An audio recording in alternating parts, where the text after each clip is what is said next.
trying to sit this morning. And this pulpit's not really made for sitting, so excuse me while I squirm a little bit. Well, according to the Gospel of John, the raising of Lazarus served as a catalyst in the death of Jesus. In other words, John says it's one of the reasons why Jesus was killed, because he raised Lazarus from the dead. When the religious authorities heard about it, they were determined to do something about Jesus. They wanted him out of the way before he had a chance to reorder their whole system. I've been thinking about that in regards to the institutional church. Christians have a bad reputation, for fighting against anything that astonishes our belief system. Those among us who think in absolutes. This is right and this is wrong. This is moral and this is immoral. Those folks tend to freak out a little bit when something new is born from dead weight. When we get trapped by literalism, we attack new ways of understanding old concepts. Jesus talked about new wine bursting through old wineskins, and that is a great picture of us when we are unwilling to rethink what tradition and doctrine tells us that we shouldn't question. We're extremely resistant in the transformation of our own dogma. Have you ever noticed that? We're extremely resistant in the transformation of our own dogma, which closes us off to the world around us. And quite frankly, my friends, that makes Jesus a huge problem for the Christian church. He is always breathing life into those people and those circumstances that we want to kill off. Jesus has been problematic to the establishment from the get-go, which is why the religious authorities of his day wanted him dead. And because people were increasingly curious about Lazarus, this man whom Jesus raised from the dead, the authorities planned to put Lazarus to death as well. That is, of course, they planned to put him to death for a second time, right? When we study this particular story in Scripture, our attention is immediately drawn to the power of God that's surging through Jesus in this event. So we primarily approach this narrative with Jesus on our mind. But what of Lazarus? We really don't give him a second thought after he steps out of the tomb. But what about this man who is twice born? How does one live after such a transformative death? When Jesus commanded Lazarus to come out of the grave, think about it. When Jesus commanded Lazarus to come out of the grave, his heart suddenly started beating again. And we can assume it was beating in a healthy, life-giving way. All of his organs began to function in an instant. What was that like for Lazarus? Blood filled his body and began to freely flow through capillaries and veins and arteries. And I wonder, did he have any physical sensation of that happening?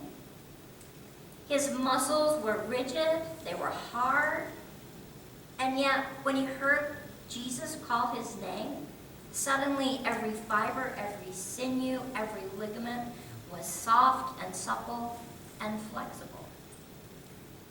How did that feel to him? His skin was dry and taut and putrid with decay. But as breath entered his lungs, his skin also began to breathe and live and heal. So resuscitated and fully animated, Lazarus stepped out of that dark cave into the broad light of day, and as he did so, he is surrounded by onlookers who are shocked and amazed.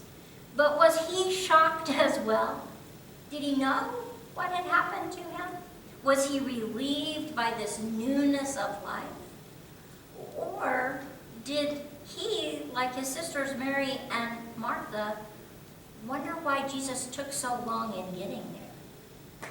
Was he angry with Jesus for letting him completely die before he showed up to save him?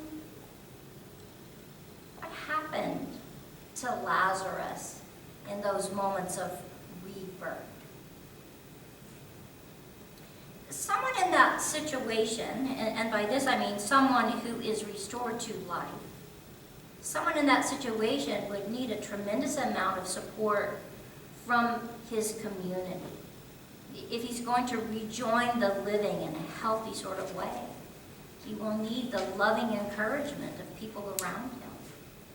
And that care would be absolutely essential from the moment that he walked out of the tomb. The first thing Jesus said when Lazarus was born from the grave was, "Unbind him and let him go." Now, that wasn't a command for the newly living Lazarus. That was a command for his community. I hadn't thought about any of this before, but last week in my spiritual direction class, our teacher talked about unwrapping Lazarus, removing from him that burial cloth that bound him. My classmates and I were deeply moved as we considered what that would have been like for Lazarus and what that would have been like for his community as they unwrapped this once dead person and welcomed him back into life. I was overcome with emotion as I thought about a person who had been cut off from life-giving communion, suddenly finding himself or herself surrounded by love simply because that is what Christ wills his followers to do. We are to surround people with love. So, here you are, standing by a cave where a man who has been dead for 4 days now walks out on his own accord. His body is still held by the cloth that his family wrapped him in before they placed him in the tomb. Those bandages are discolored and they are crusted over with the natural process of decay that accompanies death. He is alive because Christ calls forth life in us. And you, my friend, hear Jesus issue the command, unbind him and let him go. How do you respond? Are you quick to rush forth and free this man who is fresh from death? Or do you hesitate, waiting to see who's brave enough to go first? Are you afraid of what and of who you will find when those bandages are removed? What happens to a community, to friends and family, when the dying among us prove to be very much alive? I think the story of Lazarus puts each of us in the spotlight, maybe even puts each of us in the hot seat. As we think about people who live on the periphery of life with community, where do we stand in relation to those people? How willing are we to remove the bandages and the bondage that denote death so that other people can move about unencumbered and freed from the tomb that held us? To really answer that question, we would have to carefully consider those individuals and those groups of people who crave the support of community, often without loving response from us, their neighbors.